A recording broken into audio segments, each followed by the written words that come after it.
Saudara-saudari terkasih, jumpa kembali dalam Lilin Sabda 12 Maret. Injil akan diambil dari Injil Yohanes bab 5 ayat 1 sampai 16 yang berbicara mengenai penyembuhan pada hari Sabat di kolam Bethesda. Kisahnya adalah bahwa ada seorang lumpuh yang menunggu di pinggir kolam Bethesda, menunggu agar air itu mengalami guncangan karena diyakini malaikat Allah turun dan air yang terguncang itu dapat menyembuhkan siapapun yang masuk ke dalam kolam Bethesda. Masalahnya orang ini lumpuh. Dia tidak punya siapapun untuk membawa dia ke dalam kolam Bethesda itu ketika malaikat Allah turun dan menggoyangkan air kolam Bethesda. Dikatakan dalam teks hari ini bahwa orang itu sudah 38 tahun lamanya menderita sakit seperti itu. Setiap kali air di kolam Bethesda itu berguncang, diyakini karena malaikat Allah turun ke atasnya, ke dalamnya, orang-orang ramai berebut untuk segera menuju ke kolam Bethesda dan melupakan mereka yang lumpuh, mereka yang tidak bisa berjalan sendiri, sehingga orang-orang lumpuh pun menjadi tidak berdaya, tidak bisa mendapatkan kesembuhan. Inilah egoisme yang tampak di dalam tempat atau di sekitar kolam Bethesda itu.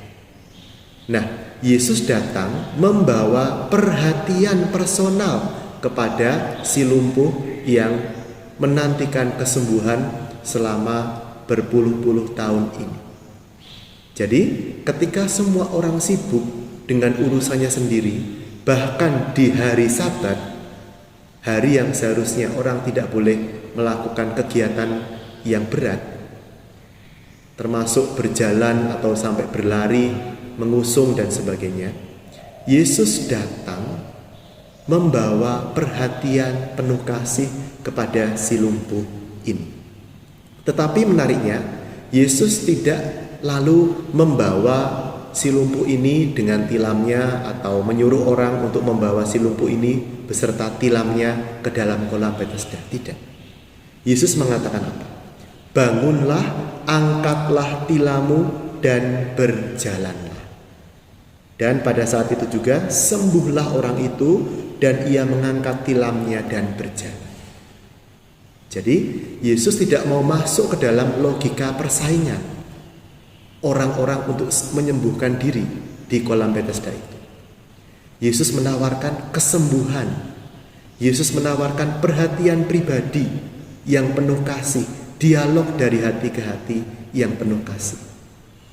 Maka saudara-saudari yang terkasih, mari kita belajar dari Tuhan Yesus.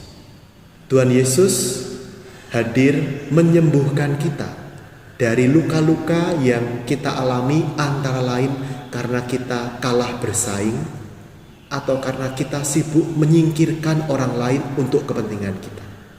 Semoga kita di masa Prapaskah ini kita membuka hati kita peduli pada orang-orang yang tidak bisa menolong diri mereka sendiri dan menyediakan diri kita untuk menolong mereka secara pribadi ataupun bersama dengan penuh kasih seperti yang Yesus lakukan kepada si orang lumpuh di kompleks kolam Bethesda ini. Keluarga kudus menyertai dan berkat Allah memberkati kita dalam nama Bapa dan Putra dan Roh Kudus.